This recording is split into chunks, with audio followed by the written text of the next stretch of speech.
जय श्री राम। भक्ति बड़ा ही अद्भुत और श्रेष्ठ शब्द है ये भक्ति, क्योंकि ये एक ऐसा शब्द है, ये एक ऐसा अंश है जिसके द्वारा हम लोग भगवत प्रेम की प्राप्ति करते हैं और भगवत प्रेम में ढेर सारी ऊंचाइयों को हासिल करते हैं। तो आइए आज परम पवित्र रामचरितमानस के आरण्य कांड, जो कि गोस्वामी तुलसीदास जी द्वारा लिखित है, उसके एक अंश का श्रवण और गायन करेंगे। उस श्रवण और गायन करने वाला जो अंश है, उसका जो नाम है वह है नवधा भक्ति। जी हाँ, ये वही नवधा भक्ति है, 9 प्रकार की भक्ति है जो प्रभु श्री रामचंद्र जी द्वारा माता शबरी के सामने व्याख्या की गई थी। तो आइए बिना समय को नष्ट किए हम सीधे नवधा भक्ति पे चलते हैं और श्रवण और गायन शुरू करते हैं। तो प्रभु राम पहले और दूसरी भक्ति के बारे में बतलाते हुए कहते हैं, प्रथम भगति संतन कर संगा, दूसरी रति मम कथा प्रसंगा। अर्थात प्रथम भक्ति मनुष्य जीवन में ये होता है कि वो संत का संग करे, अच्छे लोगों के संग रहना शुरू करे और अच्छे वातावरण और अच्छे समाज में रहना शुरू करे। दूसरी भक्ति ये कहते हैं कि जहां कहीं भी हो, जितना संभव हो, ज्यादा से ज्यादा मेरे कथा और प्रसंग में उसका मन लगे और उस मनुष्य का समय मेरे कथा और प्रसंग में प्रेम के साथ ज्यादा से ज्यादा व्यतीत हो। आगे प्रभु राम तीसरी और चौथी भक्ति के बारे में बतलाते हुए कहते हैं, गुरु पद पंकज सेवा, तीसरी भक्ति अमान, चौथी भक्ति मम गुण गना, करई कपट तजिगान। अर्थात हे शबरी, तीसरी भक्ति यह है कि मनुष्य अपने जीवन का सारा अभिमान खत्म करके, अपने सारे अहम को खत्म करके गुरु के चरण कमलों की निस्वार्थ निष्काम सेवा करे। और चौथी भक्ति यह है कि कपट छोड़कर, छल छोड़कर, झूठ फरेब छोड़कर मेरे गुण समूहों का गान करे। आगे पांचवी और छठी भक्ति के बारे में बताते हुए प्रभु राम कहते हैं, मंत्र जाप मम दृढ़ विश्वासा, पंचम भजन शो वेद प्रकाशा, छठ दम शील विरति बहु कर्मा, निरता निरंतर सज्जन धर्मा।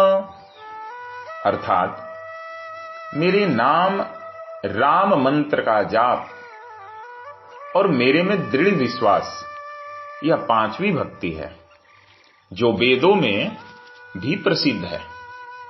छठी भक्ति यह है कि मनुष्य इंद्रियों का निग्रह करे और शीलवान बने, अच्छे स्वभाव और अच्छे चरित्रवान हो। बहुत से कार्यों से वैराग्य और निरंतर संत पुरुषों के धर्म में लगे रहे और अपने अच्छे आचरण को भी आगे साथ रखे। आगे प्रभु राम 7वीं और 8वीं भक्ति के बारे में कहते हैं। सातव सम मोही मय जग देखा, मोते संत अधिक करि लेखा।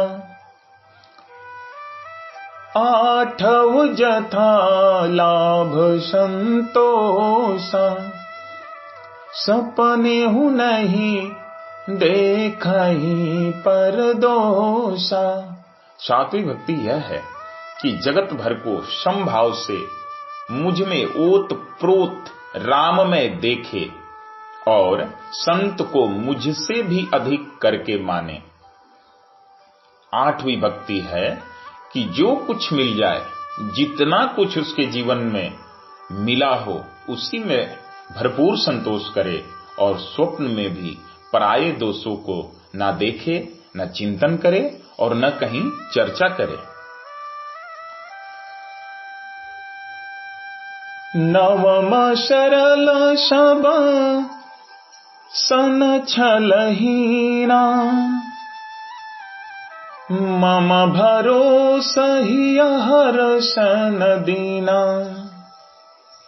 नवम हुए कहूँ जिन्ह के होई, नारी पुरुष सच राचर कोई। और अंत में प्रभु श्री राम 9वीं भक्ति के बारे में बताते हुए कहते हैं कि 9वीं भक्ति है सरलता और सबके साथ कपट रहित बर्ताव करना, हृदय में मेरा भरोसा रखना और किसी भी अवस्था में हर्ष और दैन्य विषाद का न होना। ये 9वीं भक्ति को अगर हम लोग गौर से समझेंगे तो ये बहुत ही अद्भुत अर्थ वाली है कि हम जितना सरल होंगे प्रभु हमें उतना प्रेम करेंगे और सबके साथ सिया राम में सब जग जानी जान के हम लोग कपट रहित बर्ताव करेंगे। यानी कि जो हमारे मन में है वही हम किसी व्यक्ति के सामने ऊपरी वातावरण से भी दिखें, तो ऐसे लोगों को प्रभु अत्यंत प्रेम करते हैं। और किसी भी, प्रभु कहते हैं कि किसी भी परिस्थिति में मेरा भरोसा रखें कि जो हो रहा है वो अच्छा हो रहा है, आगे जो होगा वह भी अच्छा होगा। साथ साथ किसी भी अवस्था में मेरी भक्ति करने वाले को हर्ष और दैन्य यानी विषाद न होना चाहिए।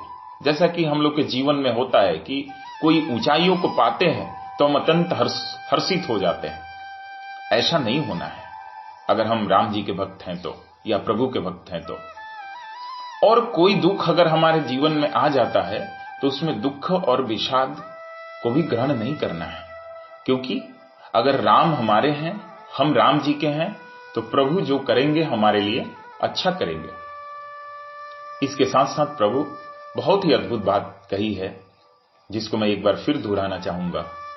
नवम हुए कहूं जिन्ह के होई, 9 में से अगर एक भी किसी के पास है, नारी पुरुष सचराचर होई, वह स्त्री पुरुष जड़ चेतन कोई भी हो, सोई अतिशय प्रिय भामिनी मोरे।